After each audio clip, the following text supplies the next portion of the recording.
farol que me guia, é a luz do meu caminho.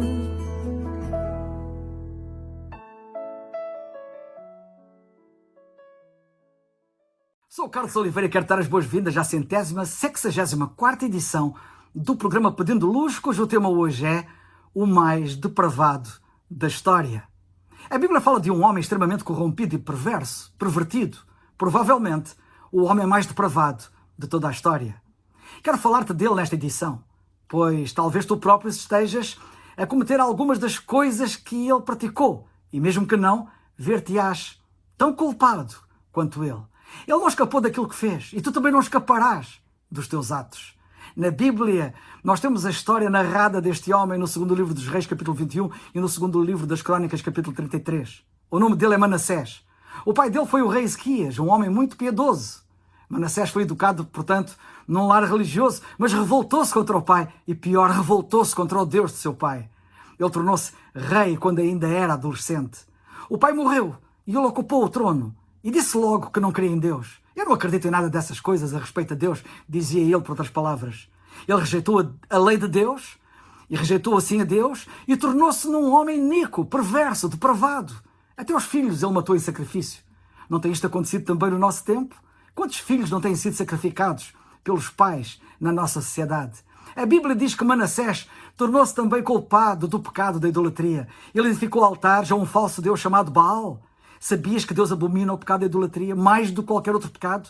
No entanto, hoje, há milhões de pessoas no mundo inteiro que também praticam o pecado da idolatria. É impressionante aquilo que acontece, por exemplo, em Portugal. Talvez digas para ti, esse não é o meu problema. Eu não sou idólatra. Não faço imagens que representem Deus e não falo a elas, nem me curvo a elas. Porém, sabe o seguinte, tudo aquilo que toma mais do teu tempo, atenção, interesse, energia do que Jesus Cristo, isso torna-se no teu Deus, tornando-se idolatria. Idolatria, portanto, é tudo aquilo que ocupa o lugar que só a Deus pertence.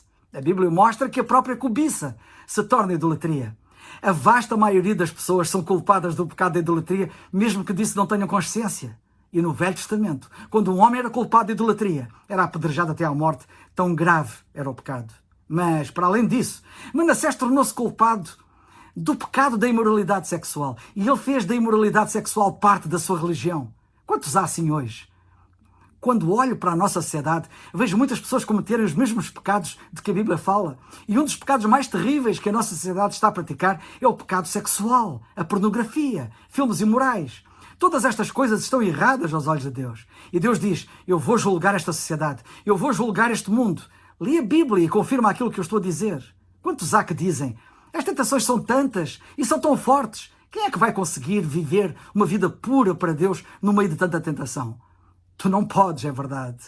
Tu não consegues, é verdade. Tu não podes, mas não podes sem a ajuda de Deus. Se porém tu creres em Cristo como teu único Salvador, como sempre aqui apelo, Deus dá-te um poder sobrenatural, que é o poder sobrenatural do Espírito de Deus, para te tornares vencedor, puro, santo. Sim, o poder do Espírito Santo.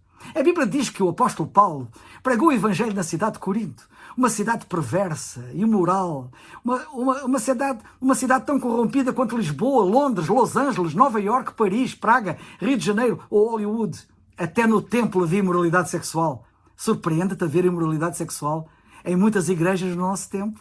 Isso é velho e velho. Porém, Paulo disse-lhes para se arrependerem desses pecados e se converterem, crendo em Cristo como seu único e suficiente Salvador. E eles abandonaram esses pecados, porque Deus abomina tais pecados e julga quem os comete. Na carta que Paulo escreveu depois, mais tarde à igreja em Corinto, lembrou-lhes, no capítulo 6, que alguns deles tinham sido, e passo a citar, devassos, idólatras, adúlteros, efeminados, sodomitas, ladrões, avarentos, bêbados, maldizentes, etc. Graças a Deus, que quando Paulo lhes escreveu a carta, eles já se tinham convertido e já não eram nada daquilo, pois lemos, e cito, que tinham sido lavados, santificados, justificados. Voltando a Manassés, ele também foi então culpado de falsa religião. Ele tornou-se culpado de procurar médiuns e espíritas. Aqui, como no resto da Europa, na América e resto do mundo, há cada vez mais cultos satânicos. As pessoas por vezes perguntam-me se eu creio na existência do diabo. Sim, a Bíblia diz que o diabo existe, tem personalidade, é uma pessoa. Ele anda, ele fala, ele tenta, ele mente, ele engana, ele faz milagres, ele falsifica, ele aflige, ele mata, ele destrói. Ele cita erradamente a Bíblia, ele espalha falsas doutrinas. Ele é chamado na Bíblia por muitos nomes. É chamado de Satanás, anjo caído, leão devorador, príncipe dos demónios, Belzebu, dragão, a antiga serpente, Lúcifer, anjo de luz, falsa luz, adversário, mentiroso, pai da mentira. A ele pertence o reino das trevas. Ele é o pai do mal e da injustiça. Ele é o pai do pecado e da morte. O inferno foi criado para ele e os humanos que lá forem parar vão lá parar por se deixarem seduzir e enganar por ele. Pois o inferno não foi criado para os humanos. Ele pode criar experiências espirituais falsas. Ele tem um evangelho falso, um falso plano de salvação. Ele tem falsos pregadores, falsos apóstolos e falsos profetas. Ele promete liberdade e luz, mas deixa as pessoas na escuridão das trevas, cheias de tristeza, sem esperança, desesperadas em morte e destruição. Ora, foi para este diabo que Manassés se voltou e passou a viver. Ele começou a seguir o diabo e os demónios, em vez de seguir a Deus. A religião de Manassés tornou-se em culto de Satanás. Sabe que podes ter religião e não conheceres a Cristo. Sabe que podes pensar que segues a Deus e, de facto, estás a seguir Satanás. A Bíblia diz que Nicodemos era um homem profundamente religioso, mas o Senhor Jesus Cristo disse-lhe um dia que tal não o salvaria, que ele precisava de ter um novo nascimento, uma nova vida. E isso aconteceu-lhe. Quando ele creu em Cristo como seu Salvador, recebeu uma nova vida, a vida eterna. Judas também andou com Jesus Cristo cerca de 3 anos, também era um homem religioso, e os outros discípulos jamais suspeitaram que ele fosse filho da perdição. Ele traiu o Senhor Jesus Cristo. Acima de tudo, Manassés foi um traidor. Traiu o pai, traiu a família, traiu o seu lar, traiu a nação, traiu a Deus. Tu já traíste o Senhor Jesus Cristo? Judas traiu-o com um beijo. Dizes que és cristão, que segues a Cristo, mas por causa de um momento de paixão ou de um dinheiro a mais, ou para conseguires maior notoriedade, maior fama, para subires na vida, tens traído a Cristo. A espiral da traição do pecado é tal que podes acabar por te trair a ti mesmo, como Judas, de forma trágica para ti, como foi trágico para ele. A Bíblia diz que Manassés adorou imagens em desobediência ao segundo dos 10 mandamentos. Manassés também foi assassino. Não foi um assassino comum, foi um sádico. Ele deleitava-se em torturar as pessoas. A Bíblia diz que ele derramou sangue inocente em Jerusalém até o sangue correr pelas ruas da cidade. É impressionante.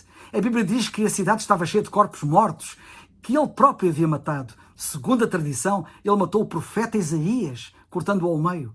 Agora, reflete mais profundamente. Olha para o que a Bíblia diz em Tiago 2. Qualquer que guardar toda a lei e tropeçar em um só ponto, tornou-se culpado de todos. Estás a ver? Que mesmo não sendo como Manassés, também és achado culpado, pois transgredido um ponto da lei de Deus, transgredido todos os pontos da lei. A Bíblia diz que todos pecaram. Não há uma única exceção. A Bíblia diz que Deus sonda os corações. Ele sabe tudo a teu respeito. E um dia Ele trará tudo à luz. Deus avisou Manassés. Deus está a avisar-te a ti hoje. Podes ter a certeza de que o teu pecado te irá apanhar. Deus diz que o que o homem semear, isso também ceifará. Tu agora podes semear as tuas paixões e devaneios longe de Cristo, mas um dia irás ceifar. Tem cuidado. Olha para Manassés. Ele tinha um trono de ouro. Era um homem rico, um grande rei. Tinha um grande exército. Mas o juízo veio. Ele não conseguiu escapar. E tu também não escaparás. Podes escapar durante 1 ano, 10 anos, 30 anos, mas não escaparás para sempre. A Bíblia diz que aos homens está ordenado morrer uma vez, vindo depois disso o juízo. Deus disse a Manassés: eu vou trazer sobre ti um juízo tão grande que até os que ouvirem ficarão com os ouvidos a tinir. Mas Manassés não quis dar ouvidos. Oro para que não sejas como ele. Já ouviste de alguém que se achava fisicamente bem, ótimo, em forma, e que sem saber tinha um cancro no seu interior e em 3 meses foi enterrado? Também te podes sentir ótimo, mas dentro de ti tens, sem saber, uma enfermidade mortal chamada pecado, que te está a corromper, a corroer e te levará à destruição. Mas a Bíblia diz que se tu creres em Cristo, terás o perdão dos pecados por virtude do sangue que Ele derramou na cruz e que te pode purificar de todo pecado. Crê em Cristo enquanto é tempo, enquanto podes. A morte pode vir a qualquer instante, não facilites. Finalmente, o juízo veio sobre Manassés. Os inimigos de Israel dirigiram-se à capital, conquistaram Jerusalém, capturaram Manassés o rei, acorrentaram-no e levaram-no, como se fosse um pássaro numa gaiola. O que é triste, muito triste é lermos. E falou o Senhor a Manassés e ao seu povo, porém não deram ouvidos. Segundo o livro das Crônicas 33:10. Não caias nesse erro. Durante um tempo, eu próprio também agi assim. Mas há uma boa notícia. Lemos depois que Manassés acabou por se arrepender, in extremis, antes de morrer. Ainda se converteu a tempo. Na prisão, teve tempo para meditar na sua vida errática, nos seus pecados. E de repente, pela primeira vez, ele começa a orar, arrependido e pedindo o perdão de Deus. Se fosses tu, perdoarias a Manassés? Sabes o que diz a Bíblia? A Bíblia diz que Deus é misericordioso e que a sua misericórdia se estende de geração em geração. E a Bíblia diz que Deus perdoa Manassés porque ele se arrependeu sinceramente. A misericórdia de Deus também te quer alcançar a ti. A Bíblia diz, não pelas obras de justiça que houvéssemos feito, mas segundo a sua misericórdia nos salvou. Viste bem? Só podes ser salvo pela misericórdia e não por aquilo que fazes. E tu? A Bíblia diz que Deus te ama com amor incondicional. Porque Deus amou o mundo de tal maneira, diz a Bíblia, que deu o seu Filho unigênito para que todo aquele que nele crer não pereça, mas tenha a vida eterna. Como lemos em Atos 16:31, crê no Senhor Jesus Cristo e serás salvo. É o farol